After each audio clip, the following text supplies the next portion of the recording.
ओम शांति। 10/6/2024 की मुरली है। मुख्य रूप से बाबा ने कहा, बड़ी आयु के लिए तमो प्रधान से सतो प्रधान बनने की मेहनत करो। जितना बाप को याद करेंगे उतना सतो प्रधान बनेंगे और आयु बड़ी होगी। फिर मृत्यु का डर निकल जाएगा। याद से दुख दूर हो जाएंगे। तुम फूल बन जाएंगे। याद में ही गुप्त कमाई है। याद से पाप कट जाते हैं। आत्मा हल्की हो जाती है। आयु बड़ी हो जाती है। फिर कहा, महान आत्मा बनने के लिए अपवित्रता की जो भी गंदी आदतें हैं वो मिटा देनी है। दुख देना, लड़ना झगड़ना, यह सब अपवित्र कर्तव्य है जो तुम्हें नहीं करने हैं। अपने आप को राज तिलक देने का अधिकारी बनाना है। बुद्धि को सब गोरख धंधे से, देहधारियों से निकाल खुशबूदार फूल बनना है। गुप्त कमाई जमा करने के लिए चलते फिरते अशरीरी रहने का अभ्यास करना है। अब सुनते हैं महावाक्यों को विस्तार से। बाबा ने कहा, मीठे बच्चे, लक्ष्य को सदा सामने रखो तो दैवी गुण आते जाएंगे। अब अपनी संभाल करनी है। आसुरी गुणों को निकाल दैवी गुण धारण करने हैं। प्रश्न है, आयुष्मान भव का वरदान मिलते हुए भी बड़ी आयु के लिए कौन सी मेहनत करनी है? उत्तर, बड़ी आयु के लिए तमो प्रधान से सतो प्रधान बनने की मेहनत करो। जितना बाप को याद करेंगे उतना सतो प्रधान बनेंगे और आयु बड़ी होगी। फिर मृत्यु का डर निकल जाएगा। याद से दुख दूर हो जाएंगे। तुम फूल बन जाएंगे। याद में ही गुप्त कमाई है। याद से पाप कट जाते हैं। आत्मा हल्की हो जाती है। आयु बड़ी हो जाती है। ओम शांति। मीठे मीठे रूहानी बच्चों प्रति बाप समझा रहे हैं, पढ़ा भी रहे हैं। क्या समझा रहे हैं? मीठे बच्चों, तुमको एक तो आयु बड़ी चाहिए क्योंकि तुम्हारी आयु बहुत बड़ी थी। 150 वर्ष की आयु थी। बड़ी आयु कैसे मिलती है? तमो प्रधान से सतो प्रधान बनने से। जब तुम सतो प्रधान थे तो तुम्हारी आयु बहुत बड़ी थी। अभी तुम ऊपर चढ़ रहे हो। जानते हो, हम तमो प्रधान बने तो हमारी आयु छोटी हो गई थी। तंदुरुस्ती भी ठीक नहीं थी। बिल्कुल ही रोगी बन गए थे। यह जीवन पुरानी है, नई से भेंट की जाती है। अभी तुम जानते हो, बाप हमको बड़ी आयु बनाने की युक्ति बताते हैं। मीठे मीठे बच्चों, मुझे याद करेंगे तो तुम जैसे सतो प्रधान थे, बड़ी आयु वाले तंदुरुस्त थे, ऐसे फिर से बन जाएंगे। आयु छोटी होने से मरने का डर रहता है। तुमको तो गारंटी मिलती है कि सतयुग में ऐसे अचानक कभी मरेंगे नहीं। बाप को याद करते रहेंगे तो आयु बड़ी होगी और सब दुख भी दूर हो जाएंगे। कोई भी किस्म का दुख नहीं होगा। और तुमको क्या चाहिए? तुम कहते हो ऊंच पद भी चाहिए। तुमको मालूम नहीं था कि ऐसा पद भी मिल सकता है। अब बाप युक्ति बताते हैं। ऐसे करो। एम ऑब्जेक्ट सामने है। तुम ऐसा पद पा सकते हो। यहाँ ही दैवी गुण धारण करना है। अपने से पूछना है, हमारे में कोई अवगुण तो नहीं है? अवगुण भी अनेक प्रकार के हैं। सिगरेट पीना, छी चीज़ें खाना, यह अवगुण है। सबसे बड़ा अवगुण है विकार का, जिसको ही बैड कैरेक्टर कहते हैं। बाप कहते हैं, तुम विशेष बन गए हो। अब वाइसलेस बनने की तुमको युक्ति बताते हैं। इसमें इन विकारों को, अवगुणों को छोड़ देना है। कभी भी विशेष नहीं बनना है। इस जन्म में जो सुधारेंगे तो वो सुधार 21 जन्मों तक चलना है। सबसे ज़रूरी बात है वाइसलेस बनना। जन्म जन्मांतर का जो बोझ सिर पर चढ़ा हुआ है वो योग बल से ही उतरेगा। बच्चे जानते हैं, जन्म जन्मांतर हम विशेष बने हैं। अभी बाप से हम प्रतिज्ञा करते हैं कि फिर कभी विशेष नहीं बनेंगे। बाप ने कहा है, अगर पतित बने तो 100 गुना दंड भी खाना पड़ेगा और फिर पद भी भ्रष्ट हो जाएगा। क्योंकि निंदा कराई ना तो गोया उस तरफ अर्थात विशेष मनुष्यों की तरफ चला गया। ऐसे बहुत चले जाते हैं, अर्थात हार खा लेते हैं। आगे तुमको पता नहीं था कि यह धंधा विकार का नहीं करना चाहिए। कोई कोई अच्छे बच्चे होते हैं, कहते हैं हम ब्रह्मचर्य में रहेंगे। सन्यासियों को देख समझते हैं पवित्रता अच्छी है। पवित्र और अपवित्र दुनिया में अपवित्र तो बहुत रहते हैं। पखाने में जाना भी अपवित्र बनना है, इसलिए फौरन स्नान करना चाहिए। अपवित्रता अनेक प्रकार की होती है। किसको दुख देना, लड़ना झगड़ना भी अपवित्र कर्तव्य है। बाप कहते हैं जन्म जन्मांतर तो तुमने पाप किया है, वो सब आदतें अब मिटानी है। अभी तुमको सच्चा सच्चा महान आत्मा बनना है। सच्चे सच्चे महान आत्मा तो यह लक्ष्मी नारायण ही है, और कोई तो यहाँ बन ना सके, क्योंकि सब तमो प्रधान है। ग्लानि भी बहुत करते हैं ना, उन्हों को पता नहीं पड़ता कि हम क्या करते हैं। एक होते हैं गुप्त पाप, दूसरे प्रत्यक्ष पाप भी होते हैं। यह है ही तमो प्रधान दुनिया। बच्चे जानते हैं बाप हमको अभी समझदार बना रहे हैं, इसलिए उनको सब याद करते हैं। सबसे अच्छी समझ तुमको मिलती है कि पावन बनना है और फिर गुण भी चाहिए। देवताओं के आगे जो तुम महिमा गाते आए हो, अभी ऐसा तुमको बनना है। बाप समझाते हैं मीठे मीठे बच्चों, तुम कितने मीठे मीठे गुलगुल फूल थे, फिर कांटे बन पड़े हो। अब बाप को याद करो तो याद से तुम्हारी आयु बड़ी होगी, पाप भी भस्म होंगे, फिर से बोझा हल्का होगा। अपनी संभाल करनी है। हमारे में क्या क्या अवगुण है वो निकालने हैं। जैसे नारद का मिसाल है, उनको कहा तुम लायक हो। उसने देखा कि बरोबर हम लायक नहीं है। बाप तुमको ऊंच बनाते हैं। बाप के तुम बच्चे हो ना। जैसे कोई का बाप महाराजा होता है तो कहेंगे ना हमारा बाबा महाराजा है। बाबा बहुत सुख देने वाला है। जो अच्छे स्वभाव के महाराजा होते हैं उनको कभी क्रोध नहीं आता है। अभी तो आहिस्ते आहिस्ते सबकी कलाएं उतरती गई है। सभी अवगुण प्रवेश करते गए हैं। कला कमती होती गई है, तमो होते गए हैं। तमो प्रधान की भी जैसे अंत आकर हुई है। कितना दुखी हो पड़े हैं, तुमको कितना सहन करना पड़ता है। अभी अविनाशी सर्जन द्वारा तुम्हारी दवाई हो रही है। बाप कहते हैं यह 5 विकार तो घड़ी घड़ी तुमको सताएंगे। तुम जितना पुरुषार्थ करेंगे बाप को याद करने का, उतना माया तुमको नीचे गिराने की कोशिश करती है। तुम्हारी अवस्था ऐसी मजबूत होनी चाहिए जो कोई माया का तूफान हिला न सके। रावण कोई और चीज़ नहीं है, वह कोई मनुष्य नहीं है।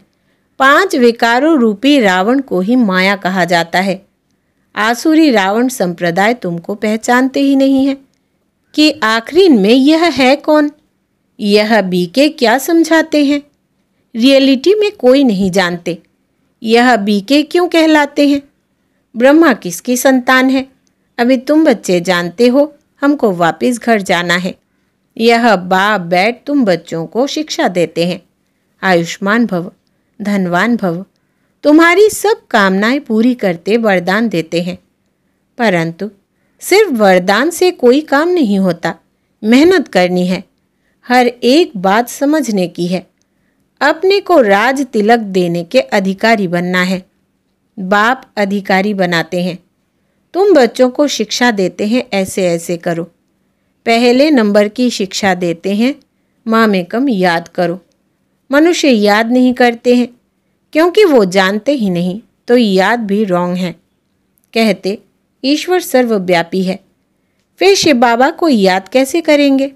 शिव के मंदिर में जाकर पूजा करते।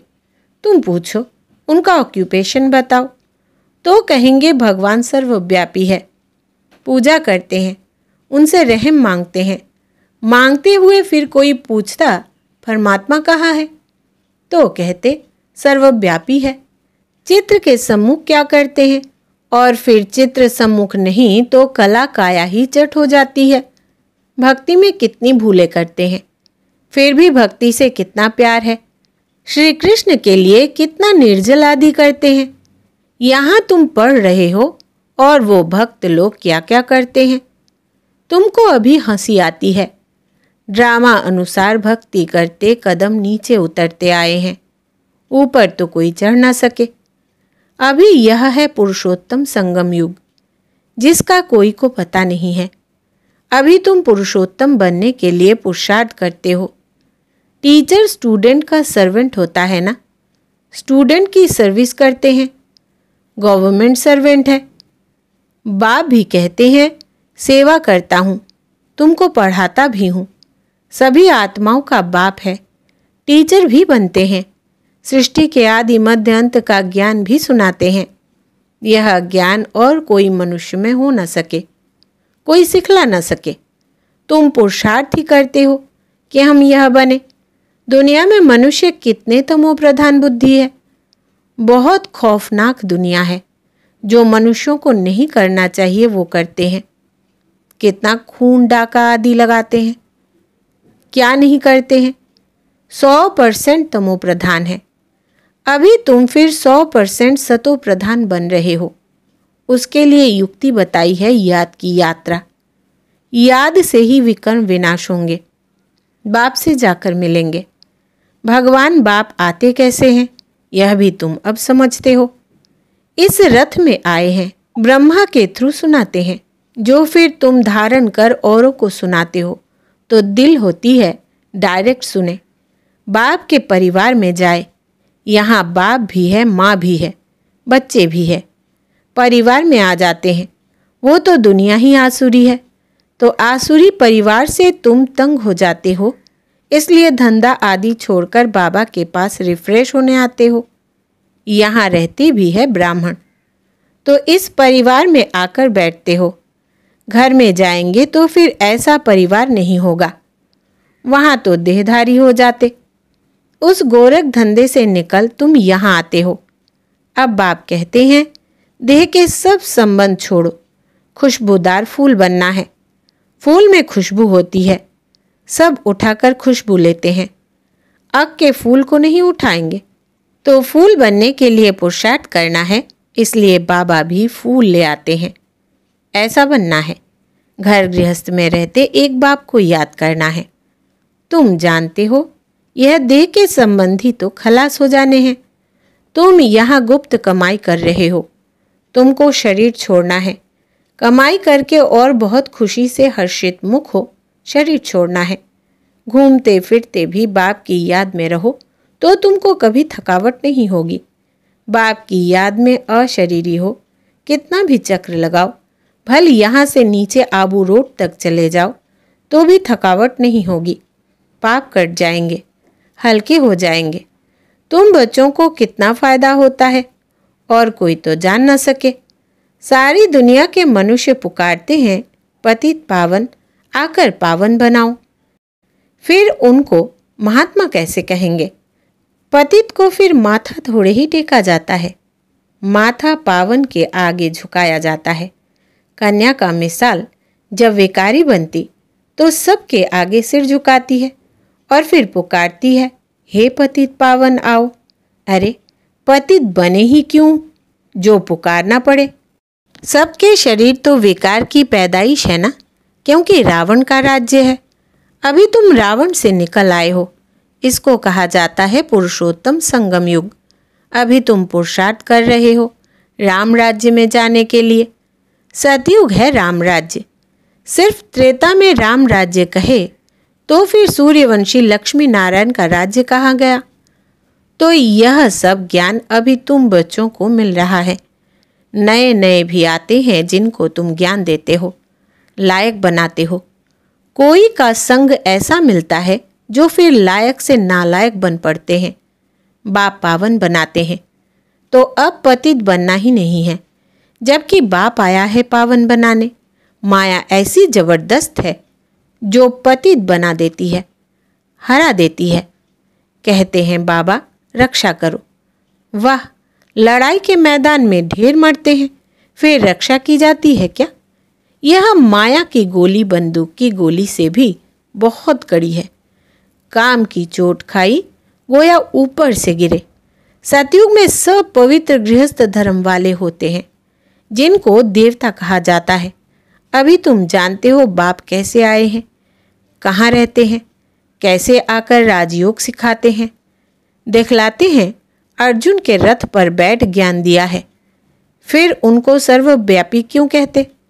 बाप जो स्वर्ग की स्थापना करते हैं उन्हें ही भूल गए हैं। अभी वो स्वयं अपना परिचय देते हैं। अच्छा, मीठे मीठे सिकिलधे बच्चों प्रति माता पिता बाप दादा का याद प्यार और गुड मॉर्निंग। रूहानी बाप की रूहानी बच्चों को नमस्ते। हम रूहानी बच्चों की रूहानी बाप दादा को याद प्यार, गुड मॉर्निंग और नमस्ते बाबा नमस्ते। धारणा के लिए मुख्य सार। पहला, महान आत्मा बनने के लिए अपवित्रता की जो भी गंदी आदतें हैं वो मिटा देनी है।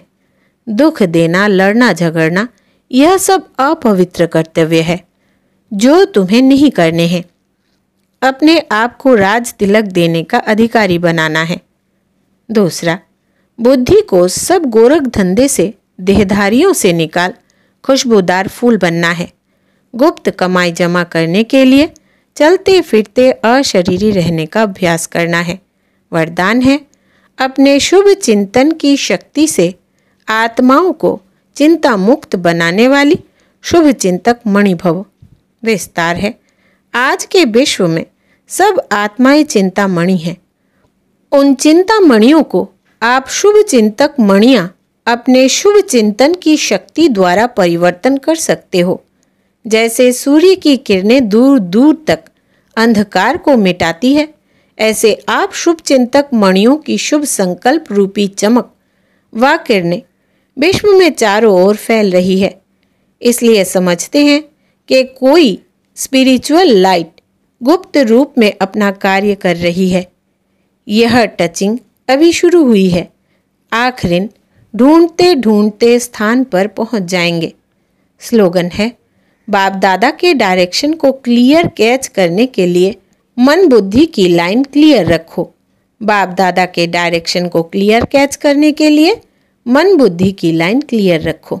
अच्छा, ओम शांति।